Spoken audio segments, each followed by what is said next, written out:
Welcome to today's briefing entitled, A Lifestyle Epidemic, Ocular Surface Disease. I am James Jorkasky, Executive Director of the Alliance for Eye and Vision Research, or AEVR. This year, under its new Research Saving Sight Restoring Vision initiative, AEVR is pleased to host this 6th annual recognition of Dry Eye Awareness Month with the Tear Film and Ocular Surface Society, or TFOS. This global event is being streamed through support from the Association for Research in Vision and Ophthalmology, or ARVO, and event management has been supported by a grant from Novartis. The vision community joins together each year to recognize Dry Eye Awareness Month through the AEVR TFOS Briefing, which recognizes clinical practice and research that advances our understanding of ocular surface disease. This research is supported by both the federal government and private industry. Since AEVR serves as the Friends of the National Eye Institute, or NEI, within the National Institutes of Health, I wanted to acknowledge that the Institute is supporting hundreds of grants that relate to various aspects of ocular surface disease, or OSD, including dry eye, ocular pain, and ocular inflammation. The NEI has launched its Anterior Segment Initiative, or ASI, to address the clinically significant OSD problems of pain and discomfort sensations and disruptions in the tearing process. The ASI plans to study relevant anterior segment neural pathways to better understand and mitigate ocular surface disease. Although past annual briefings have been formal and focused on clinical practice and research in dry eye, today we will have a more informal interview with key leaders of TFOS's latest global workshop entitled A Lifestyle Epidemic, Ocular Surface Disease. Since I have dry eye, I will serve as the patient voice, since much of our discussion today focuses on lifestyle choices and quality of life challenges. I'm now pleased to introduce Dr. David Sullivan, TFOS founder and chair of its board of directors, who recently completed almost 40 years of eye research as a faculty member at Harvard Medical School. Hi, Jim. Thank you for having me today and for the work that you've done with AEVR, and also in partnering with TFOS for the congressional briefings. The education and the importance of dry eye disease in general and our vision is critically important, and it impacts so much of what we do every day. Dr. Sullivan, could you provide an overview of TFOS's latest global workshop? This particular TFOS workshop, and TFOS stands for the Tear Film and Ocular Surface Society, is focusing on the consequences of lifestyle choices that we make directly or indirectly on the ocular surface. And we have broken this down into a variety of areas. For example, digital environment, the impact of digital devices on, for example, the effects on dry eye disease, cosmetics, nutrition, in effect, what we eat or drink and its impact on the eye, elective medications and procedures, what we choose to do to ourselves, environmental conditions, how the general and local environment may impact the ocular surface and dry eye disease, our lifestyle challenges, for example, sleep disorders, stress, depression, contact lens wear, and its impact on the front of the eye, societal challenges, effectively societal and cultural impacts and what they do to the front of the eye.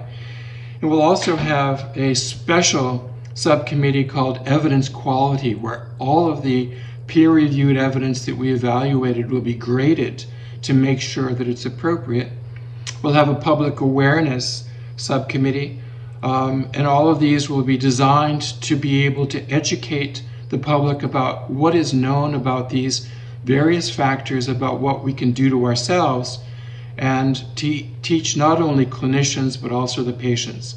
It's a huge problem around the world, and it's a project that will probably involve about 150 people and from almost 40 countries, and will be published in about 18 months.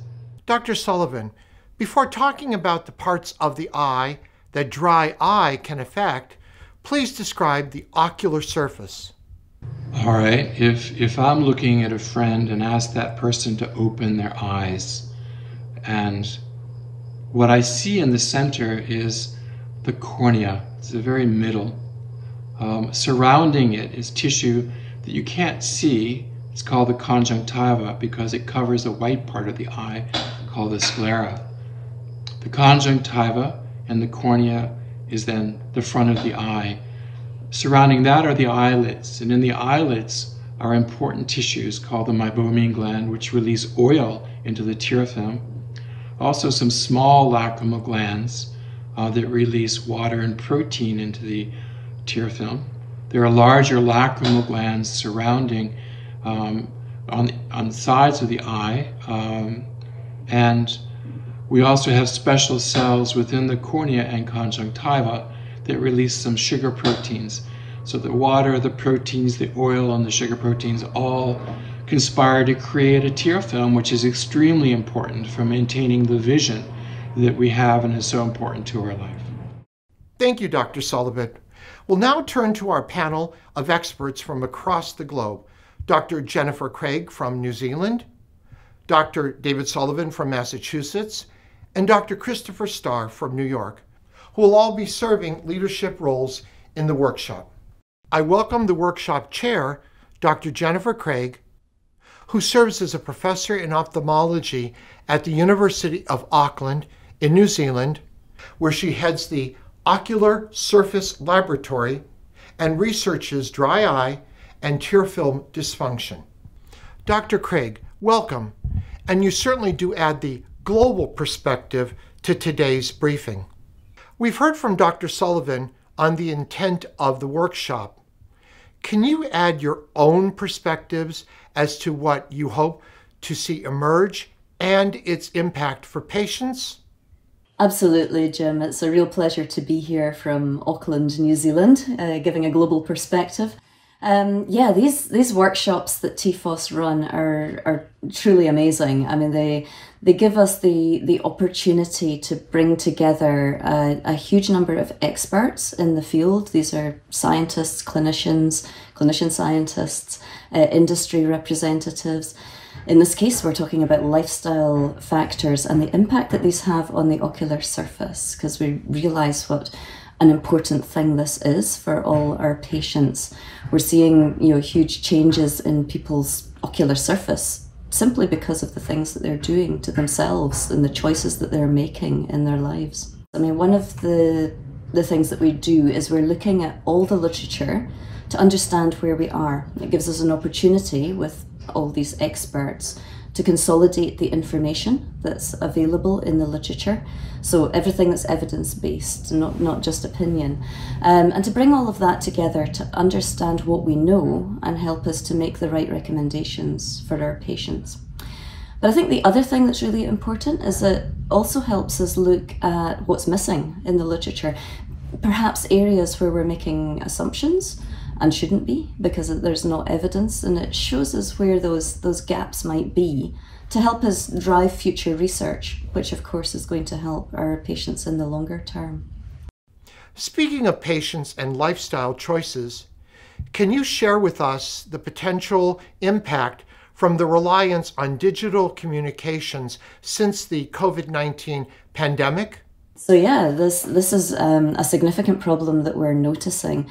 And obviously with COVID, it's just been a huge acceleration of that, I guess. We're seeing an amplification of the amount of time that people are spending on screens. We're now reliant on our digital technology to stay in touch, even just socially, far less associated with our work, with our professional obligations.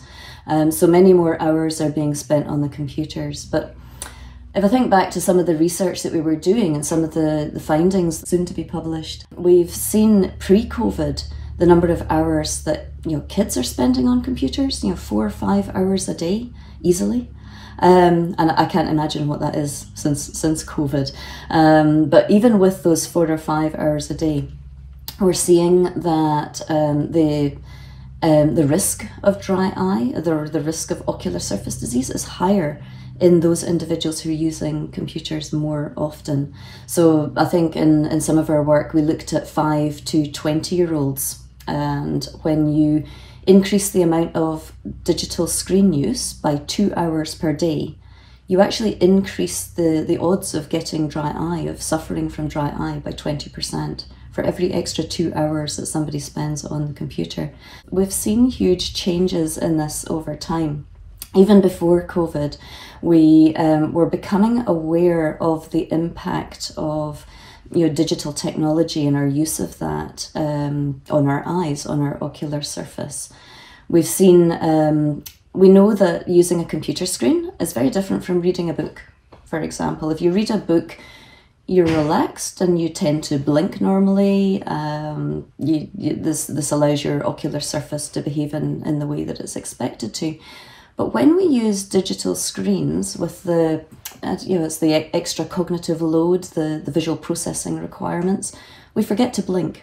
The spontaneous and reflex blinking in our eyes, so closing your eyes and remembering to do that, changes completely, which actually has a huge impact on our eyes. We found similar results as well in adults. We've got a 14% increase in the odds of suffering from dry eye for every 1 hour extra spent on digital screens. Dr. Craig, in your lab, you and your team are conducting studies about blinking. Could you please tell us a bit more? And the impact of that is something that we're trying to understand. That's something my own research group is really interested in, and it looks from the results that we've found that if you don't blink completely, then you probably don't encourage the meibomian glands to express the oils. Now, the meibomian glands are the little oil factories that we have in our eyelids that produce the top layer of the tear film, a really important layer of the tears, which inhibits the evaporation of the underlying layers. So if we don't have that oil blanket on the surface, then we have the tears evaporate way too quickly, and that helps, encourages the eye to dry out. So we think that if we don't blink properly, we don't encourage those glands to produce that oil, to express that oil onto the surface. And with that, we reduce the stability of the tear film. So that watery layer on the surface of our eye that nourishes our eye, that protects it, it destabilizes. And when that destabilizes, then we kick off it triggers something called the vicious circle of dry eye disease.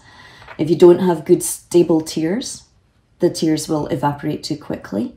They then become too salty, they become too concentrated essentially, and that's called hyperosmolarity.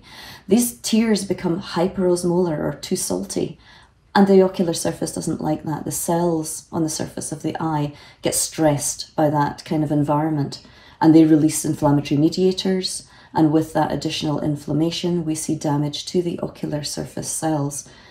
That in turn impacts the stability of the tears again, and you can see how we end up in that cycle of more instability, which then encourages more hyperevaporation, hyperosmolarity, and we're in that vicious circle. So something as simple as the blink that happens while we're watching computer screens can set off a whole myriad of problems on the ocular surface. So I think it's an area that really requires a lot of attention, and this workshop will allow us to see just what evidence we have in the literature and where we need to go next so that we can help our patients.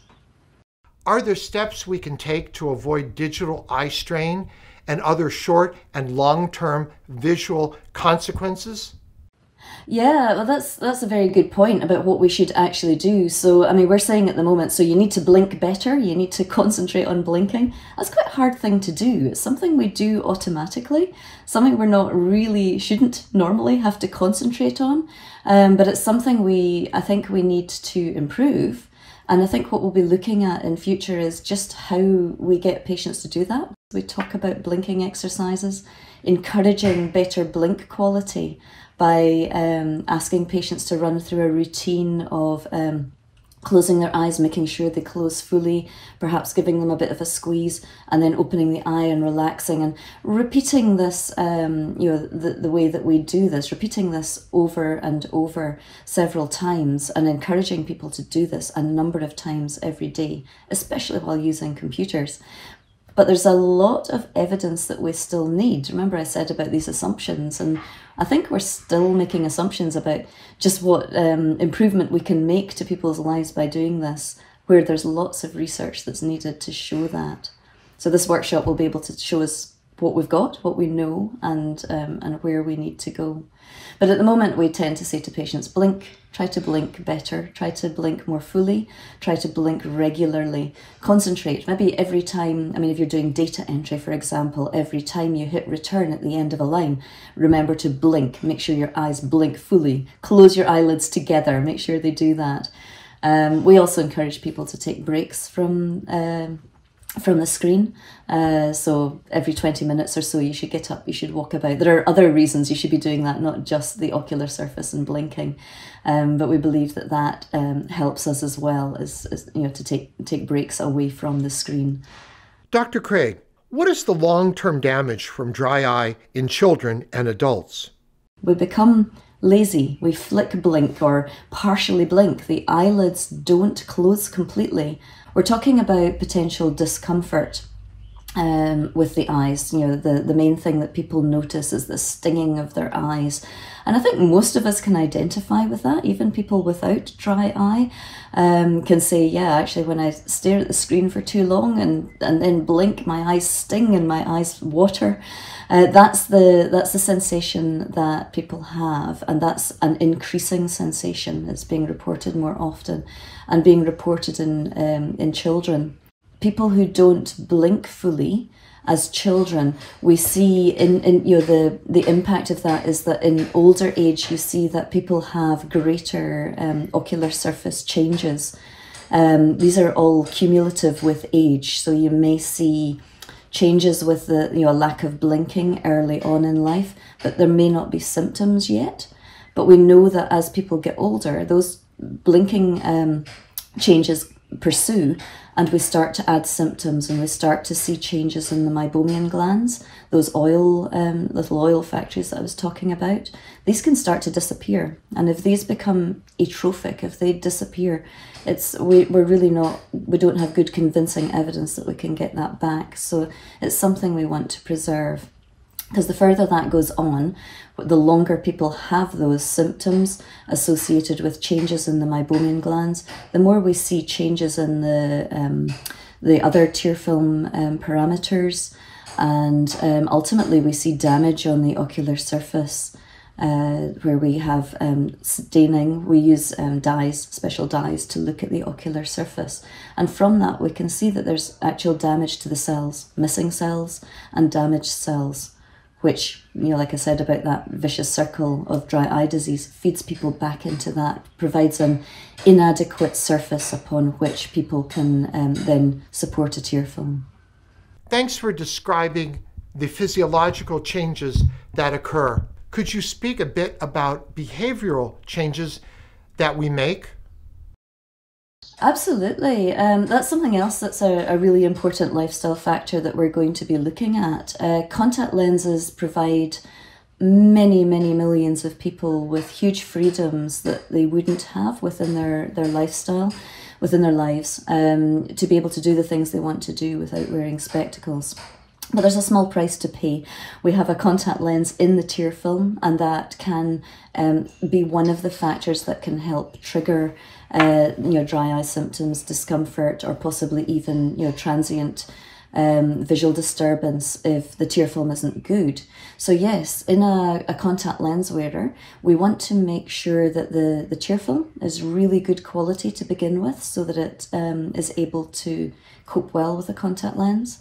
And we want to optimize the contact lens tear film relationship as much as we can. We want the contact lens to be as compatible as possible so that the impact of contact lenses on the ocular surface is as minimal as possible, and that people can enjoy comfortable, good quality vision while wearing their contact lenses, because we know it's possible in a lot of people, and we want to make sure that that's as great as we can make it for as many patients as we can. In addition to our reliance on digital communications, can you identify other lifestyle choices that can increase the risk of developing ocular surface disease? Well, there's a huge number of different lifestyle factors, and we're actually going to be reporting in 8 different reports, or across 10 reports, I guess, in total. But there are 8 different aspects that we're going to be looking at. And I know you're talking to the others about them, so I won't steal their thunder, but there's what we apply to our bodies. So, for example, cosmetics. There are choices that we make in what we ingest, so that may be in the way of food, food and drinks and the impact that has, but also medications that we use, whether those are prescribed or whether these, it's products that we take over the counter. All of those different things that we do within our body can have an impact. The environment in which we live, and that may be the broader environment, so sunlight exposure, humidity, altitude, depending on where we live. Some of those things are less easy for us to control, perhaps, unless we move city. But there are other local environmental factors that are really important. Things like use of air conditioning and central heating, so that's the relative humidity within the air can have a massive impact. So that's something we need to take into account. I think we need to look at people holistically, look at our patients holistically, and look at all the different factors that may be influencing the ocular surface so that we can give the best advice. And I think it will be fantastic to get the outcomes of those 8 different reports and all the different areas that could impact the ocular surface, to be able to put that together and be able to advise patients, to make recommendations for patients to, as much as possible, improve their ocular surface to withstand the types of things that we're wanting to do in our lives nowadays. Could you comment about the importance of research? Research is critical. I am a clinician and a researcher, so I like to think that we kind of keep it real with our research. We know, as clinicians, we know the problems that our patients are suffering from, and we obviously want to help our patients, but we're also blessed with the ability to be able to do research, to conduct important studies in a scientific manner. So we try our best to double mask everything that we do to make sure that we reduce bias as much as possible to get real results, because it's only by doing this that we can offer genuine recommendations to people so that they get the best outcomes that they can. Thank you, Dr. Craig, and I appreciate you speaking with us today. Now I'm pleased to bring back Dr. David Sullivan to discuss issues around his role as chair of the workshop's Cosmetics Subcommittee. So for the Cosmetics Subcommittee of the TFOS Lifestyle Workshop, an extremely important area. I should note that about 5 years ago, the sales of cosmetics in the United States was over $60 billion.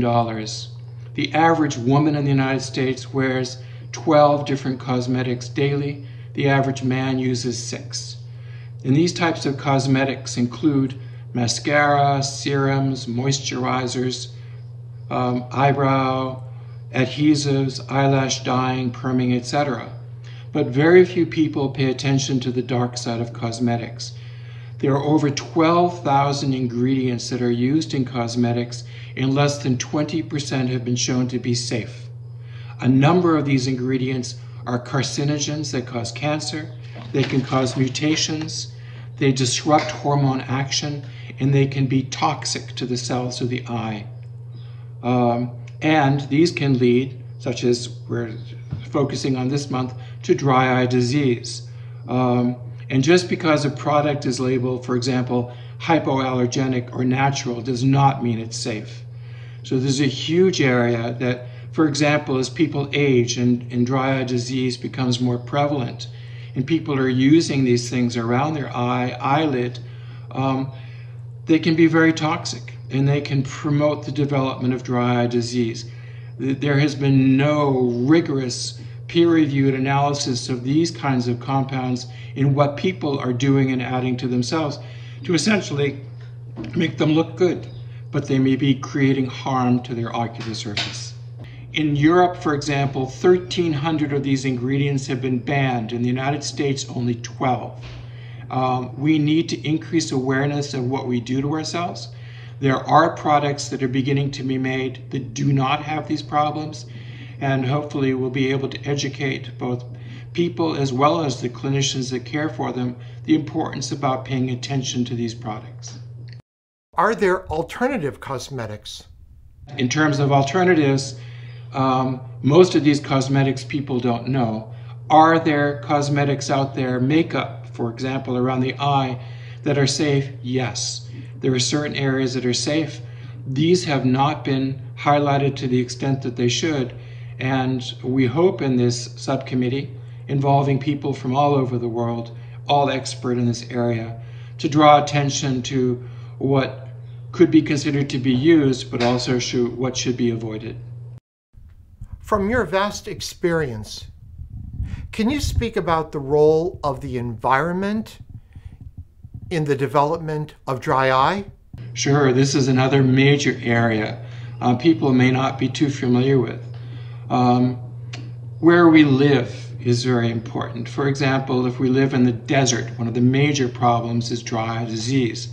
If you contrast that to the indigenous people who live in the Amazon jungle, studies there have shown that none of them have dry eye disease, perhaps because of what they eat, but also because of the moisture. Things like pollution. If you live in large cities, have a lot of pollution that promotes dry eye disease. Sunlight, UV light, can cause reactions on the ocular surface that can promote dry eye disease. Air conditioning, mold, dust, allergies all contribute to dry eye disease. So essentially where we are, in a house, outside of the house, major factors. Overall, could you elaborate on societal challenges we all face with respect to the potential for dry eye disease?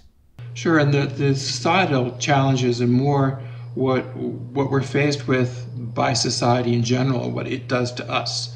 And so, for example, there are health disparities. People who live in poor environments, maybe with more pollution and can't get out, are going to have more of a challenge. Outside of the United States, migrant camps, they come into, for example, in Turkey, has 4 to 5 million migrants, many of whom bring in ocular surface diseases that are very nasty, but also promote dry eye disease. They don't know how to deal with it all. We also have pandemic responses. People are wearing masks. That causes air oftentimes to blow up from the mouth into the eyes. They may contain microbes that we don't want in the eye. They may contribute to problems and inflammation potentially on the ocular surface. We need a whole lot more work about this. You have acid attacks that people use. These cause nasty dry eye disease. There are occupational hazards. There are driving accidents. And then even fireworks displays. July 4th caused a huge number of problems for the ocular surface. Some of those may result in dry eye disease. So collectively in these 3 subcommittees, we have cosmetics, big problem, environment, need to know more about it, as well as societal challenges. And so I really appreciate my colleagues, Jenny Craig and Chris Starr, who will be giving the next series, for being integral parts of this workshop. Thank you, Dr. Sullivan. I now welcome Dr. Christopher Starr, who serves as the workshop's Public Awareness Subcommittee Chair. Dr. Starr serves as an Associate Professor, Director of Ophthalmic Education, and Director of the Refractive Surgery Service at Weill Cornell Medicine, New York Presbyterian Hospital in New York City. His research interests include novel ocular surface disease treatments and diagnostics, and innovative cataract surgical techniques. Dr. Starr, welcome. Well, thank you very much. I'm very delighted to be part of not only this video and this messaging, but of course, to be part of this, what I consider to be a very important workshop and very important global initiative. We've heard from Dr. Sullivan on the intent of the workshop. Can you add your own perspectives as to what you hope to see emerge and its impact for patients? So I'm looking forward to the results of this probably as much as anyone else out there. And of course, we are really aiming this to a global community. You know, I think the messaging in this workshop will be applicable to everybody, everyone in the entire world. And so it's obviously a huge initiative to reach that large a scale of people, but very exciting and very important. And I'm very much looking forward to being part of it and finally getting this started, this whole the work. One of the things I've always found interesting when it comes to educating the world, there have been many surveys over the years where global surveys where people will say things like, I'd rather lose a decade of my life than to lose my vision, or I'd rather lose both two limbs rather than go blind. And so in every survey I've ever seen, vision ranks number one as far as our senses go. Most people value vision more than anything and value their eyes. But ironically, in those same surveys, people are less likely to see their eye doctor on a yearly basis, you know, if they're in lieu of any kind of acute change in their vision or symptoms such as redness or pain. And so I think one of the big messages in this report and in this workshop, and one of the key initiatives that we are aiming for, is getting a lot of these eye health messages to the masses, and hopefully having these messages resonate and last, you know, really a lifetime. And certainly in our post-COVID, post-quarantine world, there are unique challenges for our eyes that we've always been aware of, but never at the levels that we're seeing, you know, in the COVID era. Not only computer use and screen time and TV time, you know, Netflix binging and things like that, all of those screen activities do stress the eyes, and they always have. And all of that has an impact on our eyes. Dr. Starr, since you mentioned COVID, could you speak about its implications for vision? So there's so many lifestyle issues that are now front and center because of COVID. Masks. Let's talk about masks for a second. One of the biggest problems with mask wearing is the fogging of the glasses. You know, that is a huge issue. And not only is it fogging of eyeglasses, but as an eye doctor, you know, I have to examine patients via a lot of gadgetry, one of them being lenses. And so I hold these lenses up in front of your eye to examine your retina. If you're wearing a mask, all that fog is getting on my lenses, and I can't do my eye exam properly because I can't see through my fogged lens. So, you know, the fogging of the lenses and mask wearing has been a major problem. And that problem has actually led a lot of people to seek out ways of getting rid of their glasses. So in the post-COVID world, we are seeing a tremendous increase in people wanting laser vision correction surgery like LASIK, or more people wearing contact lenses so as not to wear their glasses. Additionally, in the post-mask world, our eyes really have now become our most kind of identifiable personal trait. You know, our faces are gone. So it's just our eyes and maybe our heads and our hair. But our eyes have become much more important in our sort of self-identity. And so, of course, people are now paying a lot more attention to their eyes and how they look. We've often heard the phrase, "You are what you eat." Is that true for ocular surface disease? That is, what is the role of nutrition in supporting ocular health? Yeah, that's a great question. And you are what you eat is applicable to our systemic health, but also to some extent to our eyes. Not as important probably in the grand scheme of things to the eyes as it is to the body, but very important. And as a doctor, we always recommend healthy diets. One of the key aspects when it comes to our eyes and nutrition would be, especially ocular surface health, like dry eyes and ocular surface disease. Lubrication and hydration are very important to maintaining a healthy ocular surface.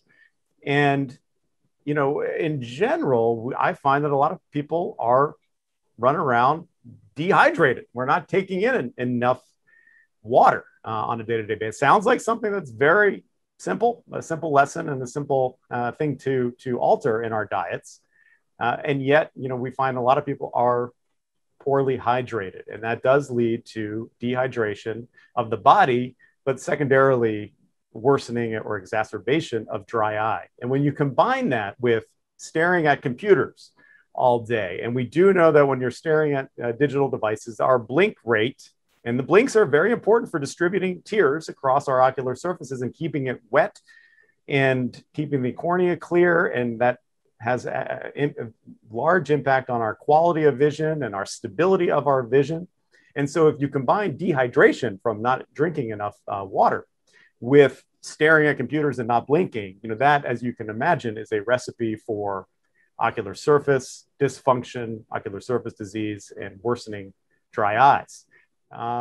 We also know that at the root of many diseases, both systemically and ocular, inflammation is at the root of many of these ocular surface diseases.